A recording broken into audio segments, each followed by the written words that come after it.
ये वाकया हमारे फादर इन लॉ के छोटे भाई शफीक अहमद का है। और ये वाकया मेरी शादी से पहले 1978 का है, जो उनके साथ पेश आया था। दरअसल हमारे फादर इन लॉ और उनका परिवार छत्तीसगढ़ में, जो एमपी का एक हिस्सा था पहले, उस जमाने में एमपी ही था,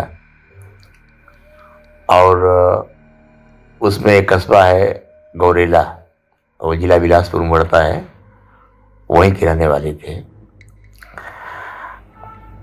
1978 का जब ये वाकया है, हमारे फादर इन लॉ के छोटे भाई शफीक अहमद साहब बहुत ही मुत्तकी और परहेजगार इंसान थे।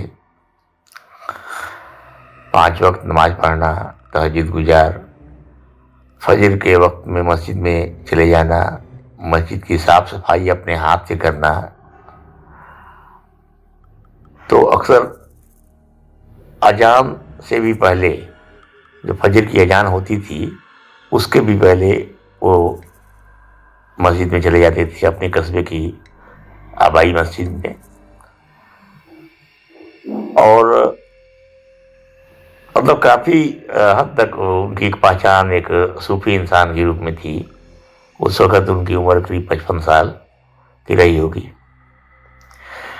एक बार का वाक़या है कि वो मस्जिद में अजान से पहले, जाड़े का दिन था और जाड़े के दिनों में कभी कभी बारिश हो जाती है, तो अक्सर जिसको नहीं भी सोना होता है तो थोड़ा नींद का आगोश ज़्यादा ही असर हो जाता है। लेकिन ये इतने खुदापरस्त और इतने ईमान वाले थे कि ये उस रात में भी फजर की अजान से पहले मस्जिद में चले गए। मस्जिद की साफ सफाई करते वक्त जब ये हाल में आए, मेन हाल में, तो मेंबर के पास एक क्या बोलते हैं, ताका इसको बोलते हैं, अलमारी टाइप का, उस पर उनकी निगाह गई। तो उन्होंने देखा कि बहुत ही गरम गरम, अभी तो 4 भी नहीं बजा था भोर का, लेकिन उनको बड़ा तसज्जुद हुआ, बड़ा आश्चर्य हुआ कि उस ताके में एक पत्ते के दोने में काफी तादाद में गर्मा गर्म, जिसमें अभी भी उसकी भाप निकल रही थी, जलेबियां रखी हुई थी। उनको बड़ा आश्चर्य हुआ कि मस्जिद का गेट तो उन्होंने ही खोला, अभी तो मुअज्जिन भी नहीं आया जान देने वाले, और इसमें जलेबी कौन रख दिया है, वो भी गर्मा गर्म। उनको बड़ा तसद्दुद हुआ। खैर कुछ देर इंतजार करते रहे, फिर मुअज्जिन साहब आया, जान दिए, तो उन्होंने मुअज्जिन साहब को ये बात बताया। मुअज्जिन साहब भी आकर देखे तो वाकई जलेबियाँ पड़ी हुई थी, काफ़ी एक अंदाज से करीब 2 किलो के आसपास थी। खैर फजर का वक्त शुरू हुआ, नमाजी लोग आए, नमाज पढ़े, तो सभी लोगों को वो जलेबियाँ बांट दी गई और सबके सामने उन्होंने ये वाकया बताया। लोगों ने पूछा कैसी जलेबी है, तो उन्होंने बताया कि ऐसी सी बात हुई है। तो शफीक साहब का थोड़ा सा और भी उस कस्बे में मर्तबा बढ़ गया कि भाई ये बहुत ही इनको लगता है कि इनाम के रूप में जिन्नातों ने इनको दिया होगा या जो भी हो। पर कस्बे में उनका काफ़ी नाम हो गया एक आलिम इंसान के रूप में। हालांकि वो कोई अमल नहीं करते थे, उनका अमल बस यही था कि वो 5 वक्त नमाज पढ़ते थे और बहुत ही ईमानदार और बहुत ही सादा ज़िंदगी गुजारते थे, बहुत सीधे साधे इंसान थे। अच्छा, उनके बगल में एक गुजराती फैमिली रहती थी, गैर मुस्लिम थे, और वो उनका दवा की बहुत बड़ी दुकान थी, और उनकी घर की दीवार और उनकी हमारी जो फादर इन लॉ के छोटे भाई शफीक साहब हैं, उनकी दोनों की दीवार एक ही थी, सटी हुई थी। तो जो गुजराती साहब थे, उनके 3 लड़के थे, तो बड़ी बहू जो थी बड़ी खूबसूरत थी, और उनको वो डिलीवर्ड उनका उनकी बच्चा पैदा होने वाला था, और उसी दरमियान उनको कुछ उस ऊपरी आसे से वो 2-4 हो गई, और वो बहुत ज़्यादा उटपटांग हरकतें करने लगी। तो चूंकि वो मेडिकल से जुड़े हुए थे, तो पहले लोग डॉक्टर को दिखाए, और कोई मर्ज तो निकला नहीं, सब कुछ नॉर्मल था। तो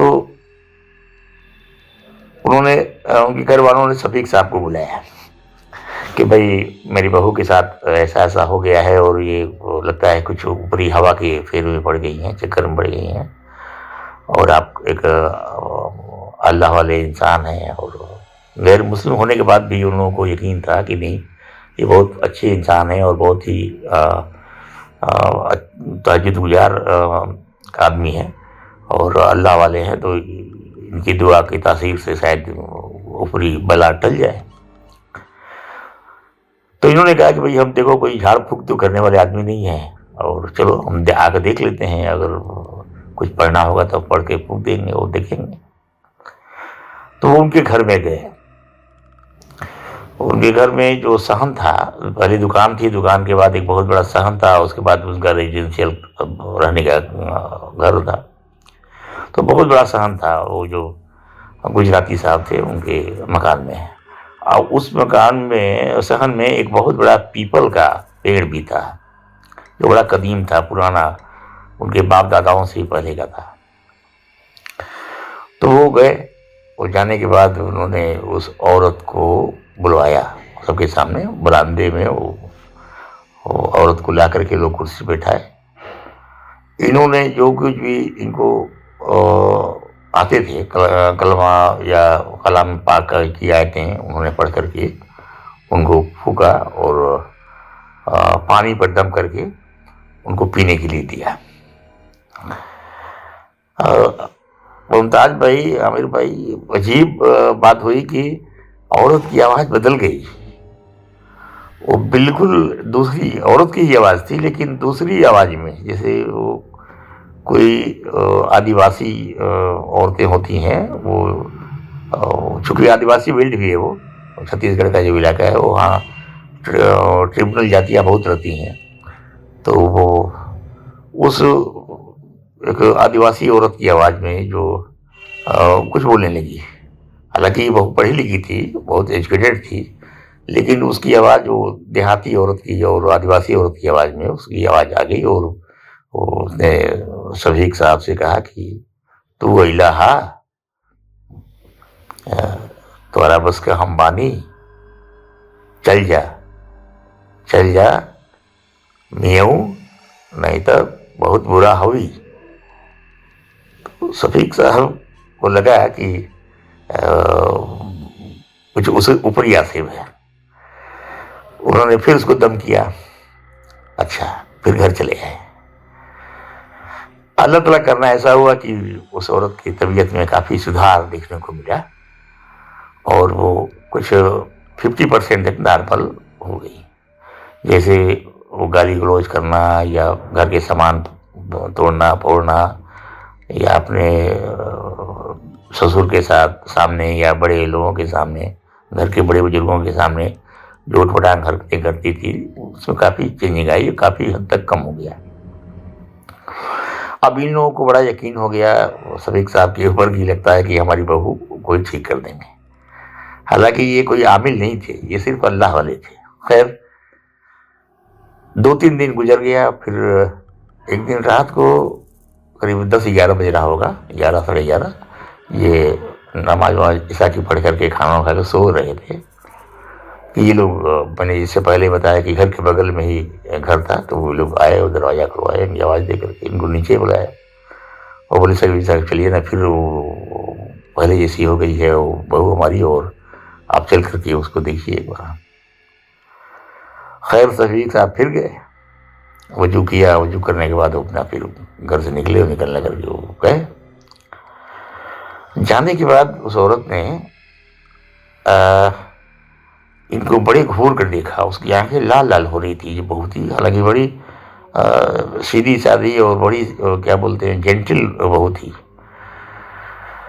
लेकिन वो तो आसिफ के दायरे में थी, तो सदीक साहब को कोई आमिल तो थे नहीं कि कोई दायरा वाला खींचने इनको आता हो, या और जो उसमें फॉर्मेलिटीज होती है आमिलों की वो तो उनको मालूम था नहीं। इनको तो बेचारे को बस कलमा पढ़ करके फूकना ही आता था। खैर इन्होंने उसको फूका। फूकने के बाद औरत ने काफ़ी देर तक इनसे उसी देहाती भाषा में उटपटांग गाली गलौज किया और बहुत नागवार वर्ड भी बोले, लेकिन ये खामोशी से पढ़ते गए और फूकते गए। इसके बाद वो औरत बेहोश हो गई। बेहोश हो गई तो उन्होंने कहा कि तो सुला दीजिए पानी में पिला करके, और उसके बाद फिर सुबह हम किसी अच्छे मौलाना के बारे में पता लगा करके और मैं उनको लेके आऊँगा। खैर वो औरत सो गई और उनके घर के लोग इनको छोड़ने के लिए ले जाने लगे।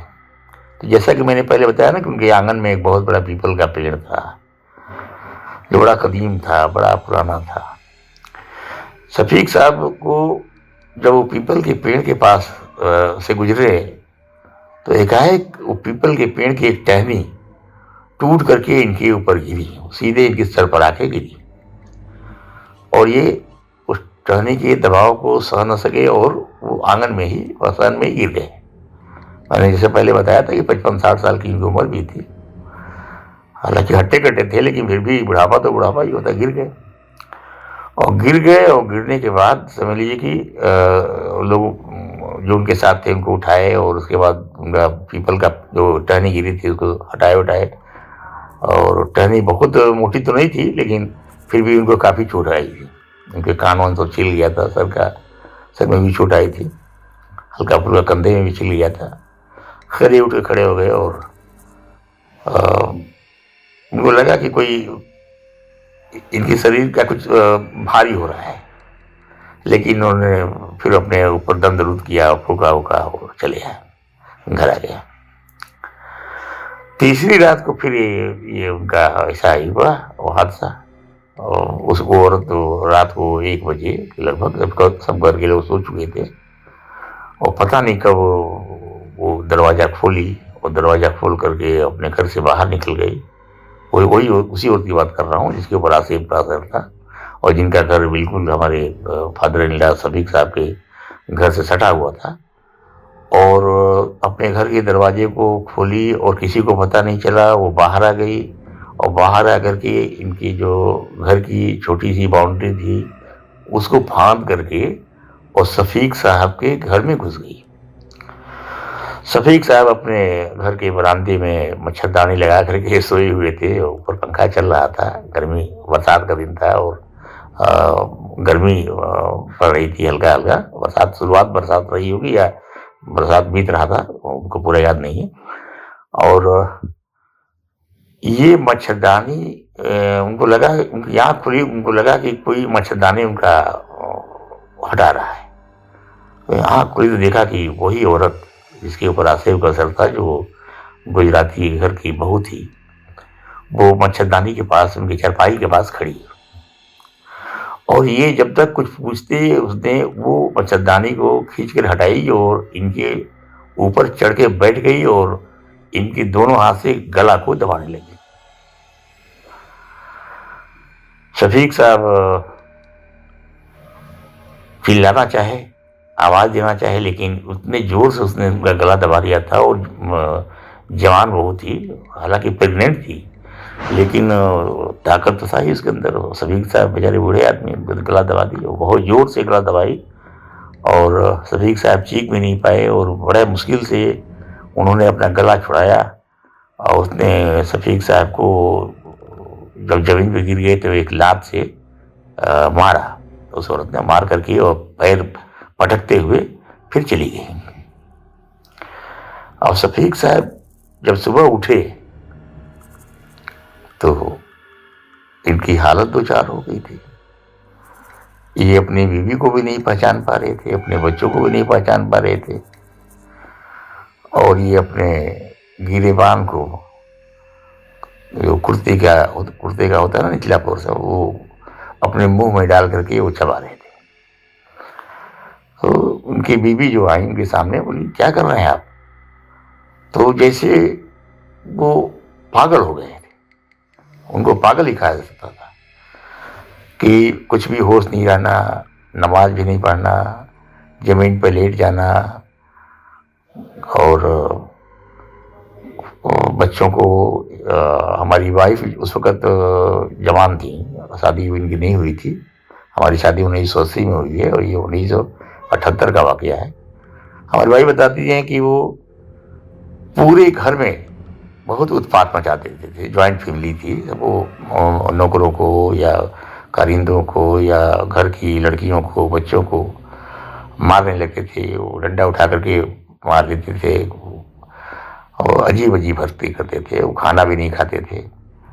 हमारी वाइफ बताती हैं कि वो पता नहीं क्यों वो किसी के हाथ से खाना नहीं खाते, कोई डर के मारे उनके पास जाने की हिम्मत नहीं करता था। लेकिन हमारी वाइफ को पता नहीं क्यों वो, हमारी वाइफ जो जाती थी तो उनके हाथ से वो खाना खा लेते थे और हमारी वाइफ ही उनको खाना देती थी। और पता नहीं खुदा जाने क्यों हमारी वाइफ के साथ वो कभी मारपीट या ऐसा नहीं किया। खैर एक हफ्ता गुजर गया तो फिर उनके घर के लोग उनको लेकर के वहाँ क्या बोलते हैं पागल खाना में ले गए उनको, आगरा ले गए। वहाँ डॉक्टरों ने उनको करंट वरंट लगाया, क्या क्या हुआ। फिर उसके बाद समझिए कि बहुत दिन तक उनका इलाज चलता रहा और वो फिर ठीक तो खैर नहीं हुए, लेकिन एक गुमसुम इंसान बन के रह गए। और उधर उसकी वाइफ जो थी वो एक्सपायर हो गई। वो डिलीवरी होते होते होने से पहले ही वो एक्सपायर हो गई। और ये बहुत ही गुमसुम रहते थे और किसी से बात नहीं करते थे। काफ़ी दिनों के बाद एक बड़े तबलीगी जमात के एक मौलाना थे आए बेचारे मस्जिद में। तो उनको लोगों ने बताया कि भाई एक बड़े अल्लाह वाले इंसान थे और बहुत नमाज और परहेजगार इंसान थे, लेकिन वो किसी झाड़ फूक के चक्कर में आ गए और वो थोड़ा सा उनकी हालत दो चार हो गई और फिर वो पागल हो गए। तो उन्होंने काफ़ी 2-3 दिन तक दम दुरूद किया। तो खैर नमाज वाज तो पढ़ने लगे और लेकिन वो बिजनेस में और दूसरी चीज़ों में एकदम शून्य, जीरो हो गए। मतलब बात नहीं करते थे किसी से, सिर्फ वो नमाज पढ़ के और खामोशी से घर आते थे, खाना खाते थे। इस वाक़े के करीब 5-7 साल के बाद उनका इंतकाल भी हो गया। तो ये कहानी थी जो सच्ची कहानी हमारी वाइफ हमीदा बेगम ने मेरे को बताया। तो मेरे को बड़ा इंटरेस्टिंग लगा और हमने कहा कि इसको शाया करने के लिए देना चाहिए। अल्लाह हाफिज़।